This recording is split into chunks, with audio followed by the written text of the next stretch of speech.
Opa, aqui é o Gustavo Soares e hoje eu corro um sério risco de chover no molhado com uma reflexão prática sobre foco e eficiência ou produtividade. A câmera foi, o som tá ok.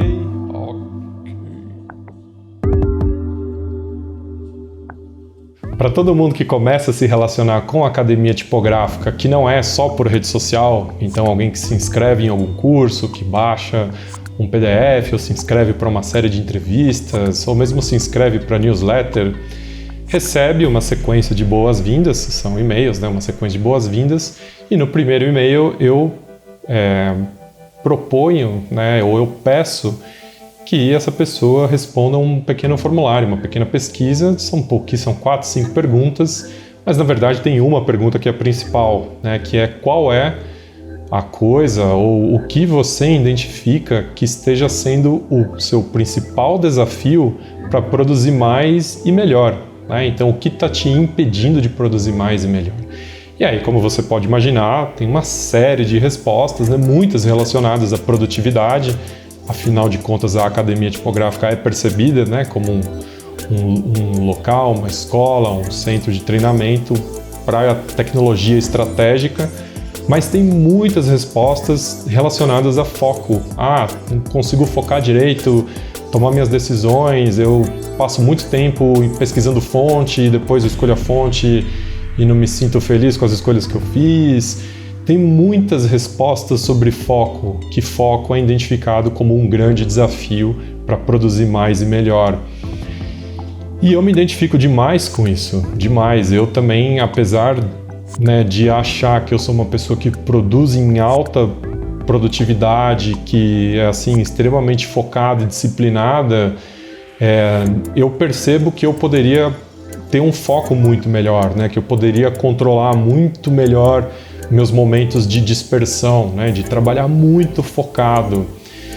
E aí isso juntou, né, esse monte de resposta que eu li com questão de foco e questões minhas também, né, momentos meus, meu momento pessoal desenvolvendo academia e trabalhando com várias outras iniciativas.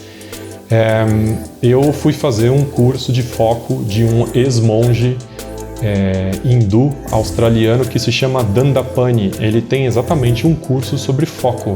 Em inglês, eu vou deixar o link aqui embaixo se você se interessar em conhecer mais. Inclusive, vou deixar o link também, aproveitando só uma brecha, vou deixar o link para você se inscrever na nossa newsletter se você não está inscrito, para você poder receber esse e-mail de boas-vindas e me dizer qual é o principal desafio, né, que está te impedindo de produzir mais e melhor.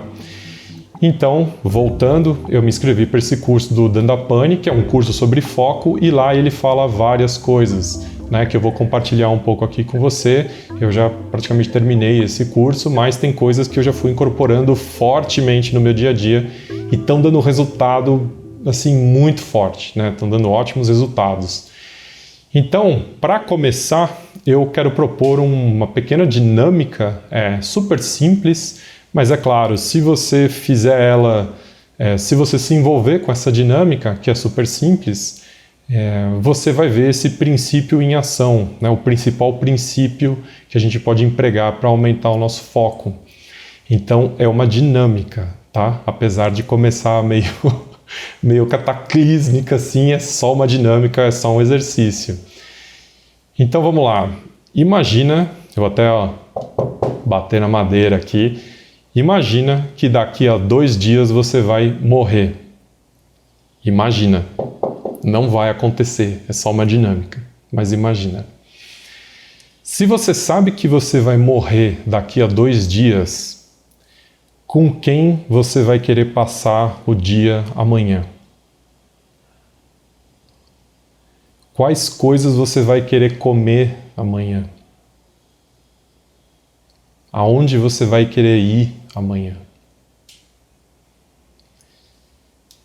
Você percebe que por mais que seja uma dinâmica, por mais que seja um exercício do universo de possibilidades para responder essas 3 perguntas, que são o universo de possibilidades que está no nosso dia hoje, de repente a coisa ficou muito clara e esse universo grande de possibilidades, ele se encurtou de um jeito que ficaram poucas possibilidades, né? É evidente, existem vários parâmetros para esse tipo de situação, mas o que eu quero que você sinta, o que eu quero que você tenha sentido, o que você tenha vivenciado é justamente essa diminuição de possibilidades, e isso significa que a gente aumentou o nosso foco para dar a resposta, né? O princípio que existe aqui é o de compressão de tempo, ou seja, quando a gente tem que fazer alguma coisa muito rápido ou quando existe pouco tempo para fazer alguma coisa, a nossa mente foca mais fácil, né? A gente fica mais focado, é inevitável.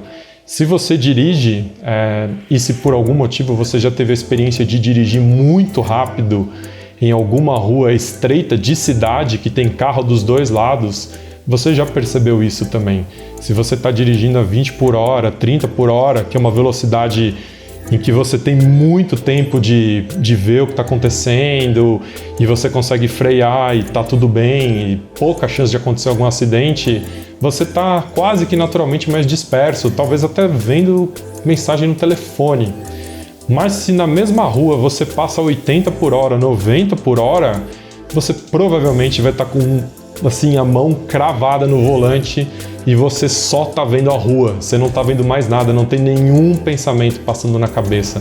Você tá só olho na rua, visão panorâmica funcionando assim, visão periférica funcionando no limite e você tá conseguindo tentar antecipar qualquer problema que possa acontecer, porque você tá muito rápido e o seu tempo de resposta tem que ser imediato. Então a compressão do tempo, né, comprimir o tempo é uma das coisas que que aumenta a nossa capacidade de foco. Eu vou trazer isso para o nosso dia a dia e você também provavelmente já vivenciou isso. Se você já teve que fechar projeto em um dia, tipo, você começa o dia com um projeto completamente novo e você sabe que até o final do dia você tem que entregar esse projeto e você tem que passar por todas as etapas. Se você já conseguiu completar, bater essa meta, que muitas vezes para nós é associada com alguma coisa negativa, você já vivenciou isso, né? Ou se você tem que, dependendo da onde você está, do quanto tempo você está na estrada, talvez você já tenha que ter tirado o projeto em questão de horas. Projeto que já rodou, deu problema com várias pessoas, cai no seu colo, sabem que você tem uma capacidade de responder rápido, você é assertivo para aquele tipo de projeto, então eles põem na sua mão, você trabalha igual sniper, né? Igual atirador de elite, você vai direto numa resposta que você sabe que funciona para aquele tipo de problema. Você também vivenciou isso. Todas as decisões, elas são muito focadas e muito assertivas. Pode cair um pouco no clichê, né? Você se apropria de clichês que você sabe que para aquele problema são boas soluções. Tem problema, você resolve, você precisa resolver. Então, comprimir o tempo faz com que a gente fique mais focado. Você provavelmente já vivenciou isso. E aí, eu vou usar essa questão de comprimir o tempo para conectar com essa segunda reflexão prática, que é uma reflexão sobre produtividade e eficiência, que também está conectada com coisas que o Dandapani traz nesse curso dele. Quando a gente se propõe, quando a gente tem esse tempo determinado em que a gente precisa terminar uma tarefa, a gente já está com essa mentalidade de que a gente vai terminar. Então a gente vai começar uma coisa e a gente vai terminar o que a gente começa. Diz o Dandapani, e assim, você valida isso na prática, quando a gente termina o que a gente começa, existe um ganho, digamos, de força de vontade. Então, ele, Dandapani, relaciona isso à força de vontade. Quem sou eu para falar alguma coisa a respeito? Mas eu tô querendo trazer essa questão de força de vontade e vincular ela à eficiência e produtividade no nosso dia a dia. Então, para ilustrar isso de uma maneira muito clara, eu vou usar o exemplo que ele usa, né? Então, ele fala que quando a gente termina o que a gente começa, a gente aumenta a nossa força de vontade e que a gente pode aproveitar as coisas que já estão no nosso dia a dia para aumentar esse ganho de presença e esse momento. Então ele dá um exemplo que eu acredito que ele dê em todas as palestras dele. Até se você entrar no site dele, você vai ver que tem um monte de gente falando que passou a arrumar a cama todo dia. E eu também passei a arrumar a minha cama todo dia. Na verdade, eu já fazia isso, mas não religiosamente todos os dias. Então ele diz que para ele, o processo de terminar de dormir acontece quando ele arruma a cama, não acontece quando ele acorda. Então ele acorda e ele arruma a cama. Aí ele terminou de dormir. E a gente pode levar isso para vários lugares. A gente pode falar que o nosso processo de terminar uma refeição acontece quando a gente lava a louça. E N motivos. Eu lembro muito do Alceu Nunes, que é o diretor de arte da Companhia das Letras, na época que a gente trabalhava na Editora Abril. Ele falava isso de uma maneira muito clara. Ele falava, o nosso projeto, a edição da revista, não termina quando a gente fecha o PDF e manda para a gráfica. Ela termina com o backup, gravado e arquivado. Ou seja, já existia lá, né, o Alceu, pessoa especial, ele já tinha isso muito claro, né? Uma pessoa com uma capacidade de execução, uma produtividade enorme. Quer dizer, o cara já vivia isso e compartilhava isso. E só depois, né, esses últimos tempos em que eu me envolvi com esse curso, que eu comecei a colocar essas coisas na prática, que isso veio para mim. Isso, eu tô falando isso há 2003, são 17 anos atrás, e isso ficou registrado, né, na minha memória durante 17 anos, né, adormecido, mas voltou com uma intensidade muito forte. Falei, caramba, era isso, né? Era terminar o que começava. E terminar o que começa não é como a gente acha, né? Que, eu fechei o PDF, acabou. Não, eu subi o arquivo, acabou. Não, termina quando está empacotado. Aí termina. E esse é um nível de entendimento.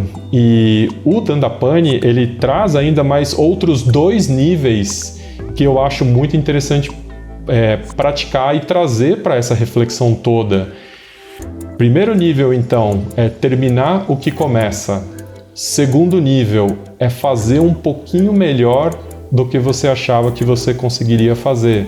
Então, se você está lá e você precisa fazer um wireframe inicial, um layout exploratório inicial, você vai fazer, você dedicou, sei lá, 30 minutos para fazer a seleção tipográfica para as fontes de texto, você vai lá, aos 30 minutos você vai completar essa tarefa, você vai terminar, e talvez enquanto você estava fazendo a sua pesquisa das fontes de texto, você já estava começando a pensar combinações tipográficas para, eventualmente, a sua fonte de título.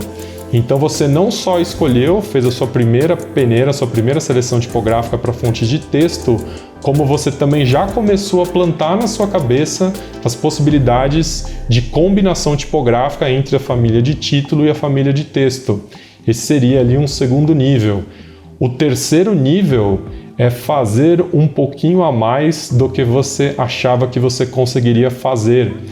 Então, se você vai lá, né, arrumar sua cama, depois que você arrumou sua cama, belezura, tudo esticadinho, sem onda, diz ele lá que às vezes você pode brincar com as dobras, você pode organizar os seus travesseiros para eles ficarem bonitinhos, e esse tratamento que você dá na cama, ele embeleza o quarto como um todo. Então, quando a gente entra no quarto de novo, vê a cama arrumada, tudo dobradinho e os travesseiros lá, isso traz uma outra experiência de entrar no quarto. A mesma coisa, eu vivencio muito isso, né? Eu lavo muita louça e eu comecei a trazer essa mentalidade muito forte para cá, inclusive para os meus filhos pequenos, né? A refeição só termina para eles quando eles pegam o pratinho deles, o copo, o garfo, e eles levam até a pia e eles passam uma água. Aí termina a refeição deles. E eu, depois que eu termino a minha refeição, eu não só lavo o meu prato, mas eu aproveito para lavar os deles, potencialmente da minha esposa e potencialmente outras coisas que estão lá. Eu não só lavo deles, como eu também passo o rodinho na pia e eu tento deixar a pia bela, para quando eu entrar de novo ou outra pessoa entrar de novo na cozinha, vai encontrar a pia bem feita. Se você for pensar isso nos seus projetos, isso tem muito a ver com a forma como você põe nome nos seus arquivos, como você organiza as pastas dos seus arquivos, se você está atento aonde você está salvando eles ou não, se a versão que está na pasta é mesmo a versão final ou não é, se está tudo certinho. Fazer mais do que você achava que você conseguiria fazer geralmente envolve uma noção de servir, geralmente envolve uma noção de preparar as coisas para o outro. Não necessariamente, mas faz muita diferença. Se você colocar esses preceitos em prática nos seus projetos, você vai ver um ganho muito grande de foco e de eficiência.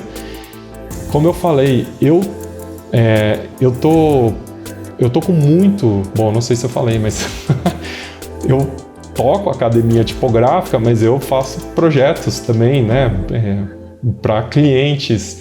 E esses projetos para clientes, eles entram no meio de um monte de coisa que eu tenho que fazer para academia tipográfica. Então hoje eu estou gravando esse vídeo junto com uma série de outras coisas que eu preciso fazer. E essas, digamos assim, esses 3 componentes, ou esses 4 componentes que eu falei, que é alocar um tempo específico para fazer uma ação, terminar essa ação, fazê-la um pouquinho melhor do que eu achei que eu conseguiria fazê-la e fazer um pouquinho mais do que eu achei que eu poderia fazer, esses 4 princípios, eles estão regendo os meus dias e eles estão me tornando uma pessoa muito mais produtiva sem essa carga de ser uma pessoa multitarefas e fazer um zilhão de coisas e não conseguir dar atenção para a família e não conseguir fazer nada direito. Muito pelo contrário, eu diminuí o tempo de trabalho do meu dia e eu aumentei loucamente a minha produtividade por aplicar essas 4 coisas no meu dia. Então, assim, tá funcionando muito para mim, né? Eu não estaria compartilhando aqui se eu não estivesse vivenciando esses ganhos. Eu acredito que talvez na sua vida, nos seus dias, em algum momento você já esteja praticando isso, porque a gente já está praticando isso. Se sim, estou chovendo no molhado. Se não, é aquele óbvio que é bom de ouvir de novo e de novo e de novo. Então, no seu dia, se você já não está colocando isso em prática, aloque um tempo específico para fazer as coisas e termine melhor e fazendo um pouquinho mais, certo? É uma reflexão longa e, na verdade, eu quero fechar essa reflexão toda, que é uma crítica extremamente prática, com uma frase de um dos caras mais prolíficos da história da música clássica, que aos 35 anos morreu depois de compor 600 obras de arte, que é o Mozart. Dizia ele: a melhor forma de fazer várias coisas é fazer uma coisa de cada vez. Certo? Ficamos com essa do Mozart. Espero que você tenha curtido e a gente se vê na próxima. Até lá!